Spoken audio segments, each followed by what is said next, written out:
É muito forte como o feminino, o mundo espiritual conseguiu fazer com que o feminino dominasse o mundo. E através da magia, através da Wicca. Porque a mulher é mais sensível para o mundo espiritual do que o homem. Então é mais fácil trabalhar com mulher. E quando, pode notar, e quando na magia o homem vai para esse nível de mago, para esse nível de bruxaria, o que acontece com baixo espiritismo? Quando o homem ele vai para a magia, vai para a bruxaria, ele se transforma em homossexual. Pode ver que a maioria dos babalorixás, pai de santos, eles têm os espíritos que colocam neles o Oxumaré, né? Mas que, na verdade, é homossexualidade. A maioria deles é homossexual. A maioria é homossexual. Então, o que acontece? Quando ele não é homossexual ou bissexual, ele é o quê? É um cara extremamente adúltero. Porque ele precisa da energia feminina. E eu expliquei isso para vocês ontem. Então, todo bruxo, se ele não for homossexual, bissexual, ele vai ser um cara extremamente, no caso do homem, ele vai ser extremamente viciado em sexualidade. Ok, gente? Por quê? Ele vai precisar condensar essa energia do feminino. A energia do feminino, nessa era de aquário, ela é preponderante. Porque para eles, eu estou dando uma visão deles, tá bom, gente? Na era de peixes, era o homem. E no último século, no século XX, nos anos 1900, veio se preparando para entrar a era de aquário, onde as mulheres seriam o protagonismo, a protagonização seria o espírito feminino, não importa se o gênero vai ser mulher ou se vai ser homem travestido.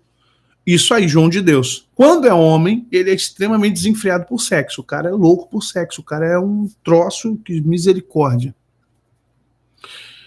E aí o que acontece? Brasília foi toda programada para ter altares onde seria o trabalho com formato para as sacerdotisas. Até nisso a igreja não tem conhecimento. Até os altares eles têm uma preconização masculino e feminino, gente, se você não sabe.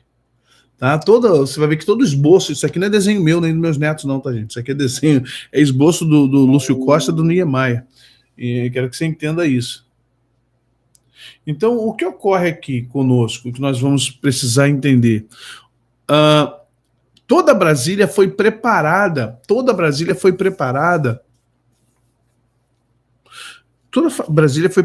para ter muitos altares. Olha aqui, presta atenção nesses desenhos.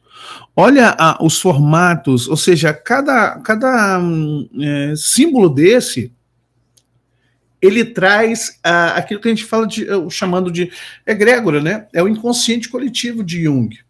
É o inconsciente coletivo que, no final, você vai ver que o monumento ao JK, presta atenção esse monumento ao JK, gente, é o G da maçonaria, o Gadu. Eu já estive lá, tirei fotos, eu falei, gente, como é incrível, né? O Juscelino dentro do G, é um marco do poder da maçonaria na criação de Brasília, com todo o seu misticismo à época. Ok? Vocês estão entendendo? Não, esses desenhos são meus, não, gente. Isso aqui eu tirei tirei da base de dados da estrutura de Brasília, são os rabiscos primordiais, são os rabiscos primordiais do Lúcio Costa e são os rabisquinhos deles, né? Isso aqui é rabisco, só o esboço de que eles fariam, como eles fariam.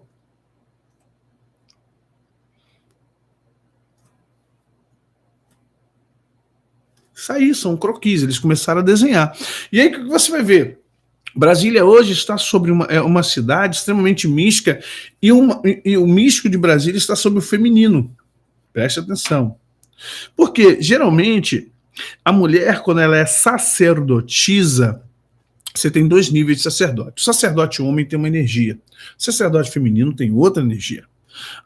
O sacerdote masculino, ele é mais cruel.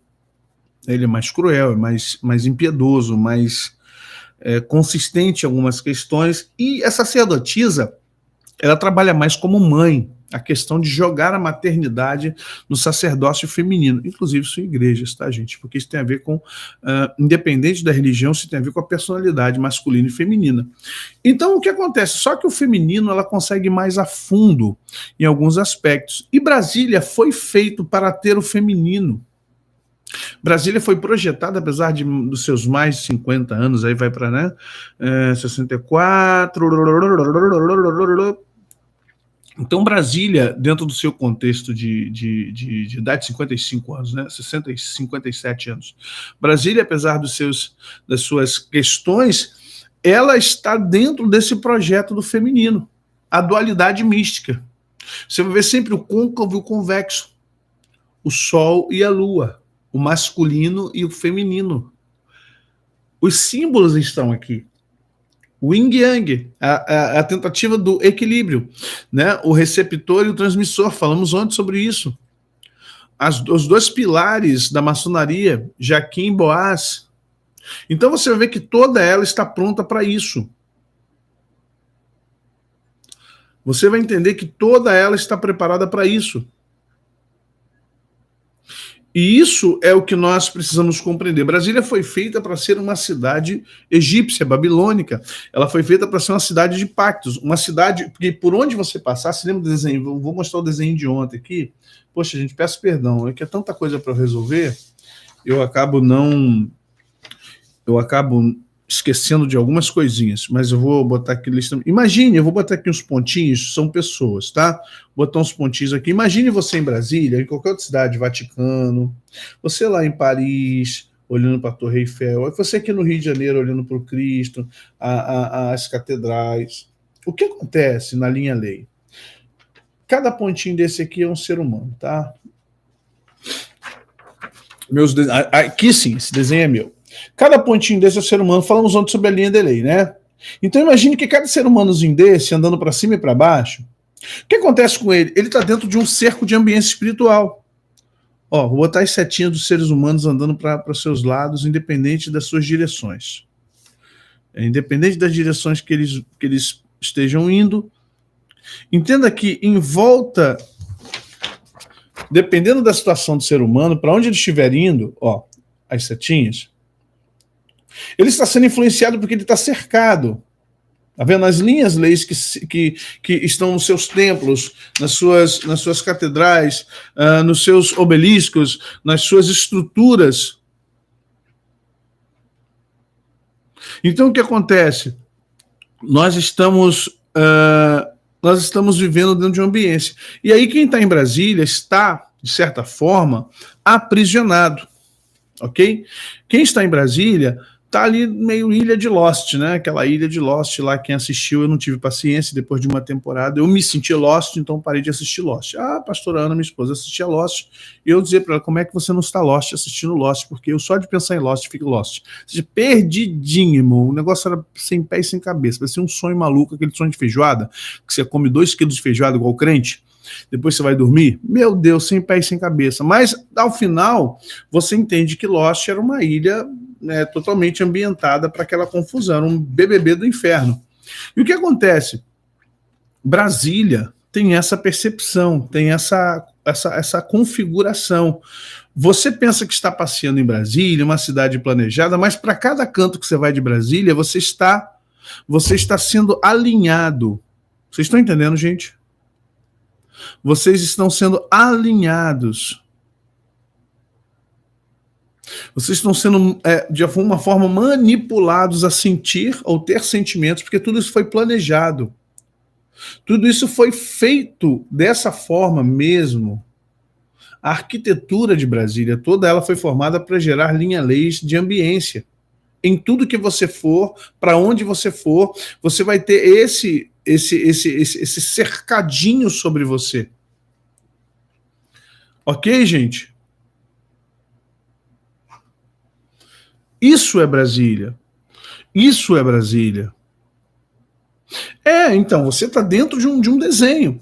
E aí você tem justamente essa dualidade mística. Agora, fechando isso, o que aconteceu? Em Planaltina foi permitido, assim como eles já fizeram Brasília, Lúcio Costa planejou Brasília para receber prostitutas e haver todo um contexto já no sentido de...